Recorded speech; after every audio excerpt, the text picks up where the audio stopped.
അപ്പോൾ ഇന്ന് എന്തായാലും നമുക്ക് അടിപൊളി ചിക്കൻ കറി ട്രൈ ചെയ്ത് നോക്കാം. എന്തായാലും ഫുൾ കോഴി വെച്ചിട്ടാണ് നമ്മൾ ട്രൈ ചെയ്യാൻ വേണ്ടി പോകുന്നത്. അടിപൊളിയായിട്ട് നമുക്ക് ഉണ്ടാക്കി വെക്കാം. ഈ കോഴി ഇങ്ങനെ നമുക്ക് ചട്ടിക്ക് ഇടാൻ എന്തായാലും പറ്റില്ല. എന്നാൽ പിന്നെ അതിനെ കഷ്ണമാക്കി മാറ്റി വയ്ക്കാം.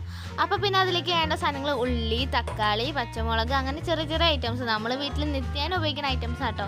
എന്തായാലും ഉള്ളി കണ്ടാക്കി അപ്പം എൻ്റെ കണ്ണിൽ നിന്ന് വെള്ളം വരും, എന്താണെന്ന് അറിയില്ല കേട്ടോ.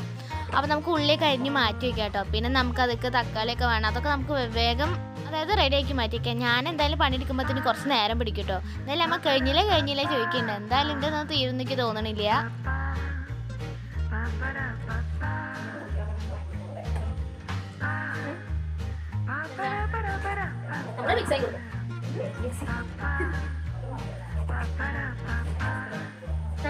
നല്ല കാര്യം.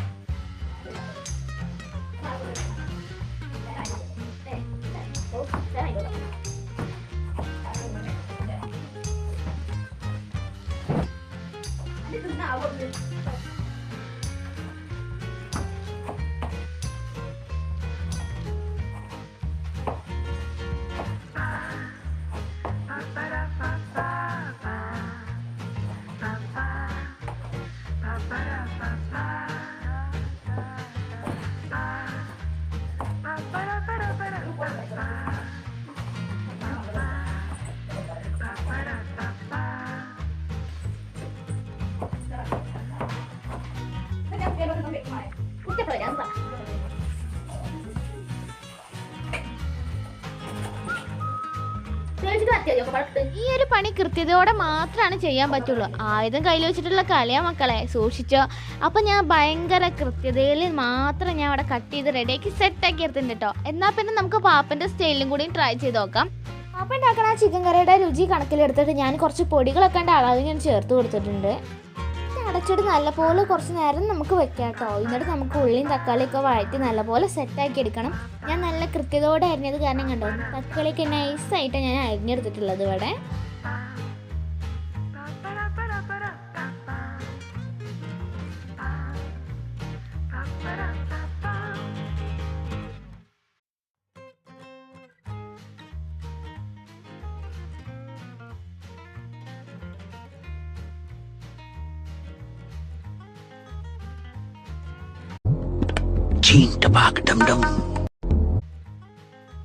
എന്നും നമ്മൾ ചെയ്യുന്ന പോലെ തക്കാളി, ഉള്ളി, പച്ചമുളക് ഇതൊക്കെ ഇട്ട് നല്ലപോലെ അങ്ങോട്ട് വഴറ്റിയെടുക്കാം കേട്ടോ. ഉള്ളിയുടെ കളർ അങ്ങോട്ട് മാറി വരണം.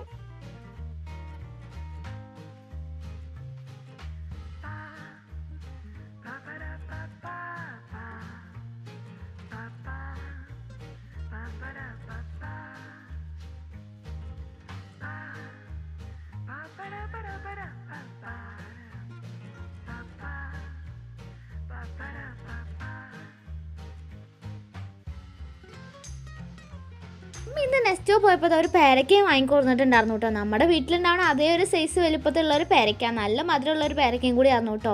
ഒരു വെറൈറ്റി ടേസ്റ്റ് ആയിരുന്നു കേട്ടോ ഈ ഒരു പേരക്കയ്ക്ക്. അപ്പോൾ നമ്മുടെ ഉള്ളി വഴഞ്ഞൊന്നതിന് ശേഷം അതിലേക്ക് തക്കാളി ഇട്ട് അത് നല്ല പോലെ അങ്ങോട്ട് വഴറ്റിയെടുക്കുക. തക്കാളിയുടെ ആ ഒരു കളറൊക്കെ മാറി നല്ലപോലെ വെന്തതിന് ശേഷം ബാക്കിയുള്ള പൊടികളും ചേർത്തിട്ട് നമ്മൾ പാപ്പൻ്റെ ആ ഒരു സ്റ്റൈലിൽ നമ്മൾ ചെയ്യാൻ വേണ്ടി പോകുന്നത്.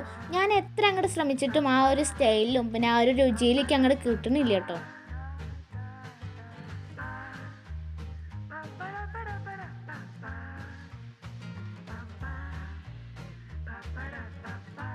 ഒരു വെറൈറ്റി പേരക്കായിരുന്നു കേട്ടോ, നല്ല രസമുണ്ടായിരുന്നു കഴിക്കാൻ.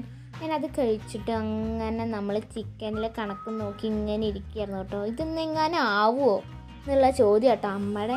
ഞാൻ പറഞ്ഞു ഇപ്പം ശരിയാവും.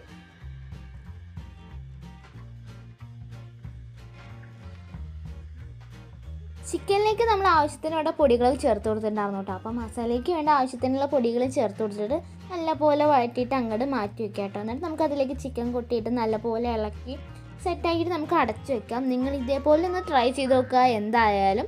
അപ്പോൾ എൻ്റെ വീഡിയോ ഇഷ്ടപ്പെടുകയാണെങ്കിൽ ലൈക്ക് ചെയ്യാനും പിന്നെ ഈ ഒരു വീഡിയോയ്ക്ക് കമൻറ്റ് ചെയ്യാനും മറക്കല്ലേ.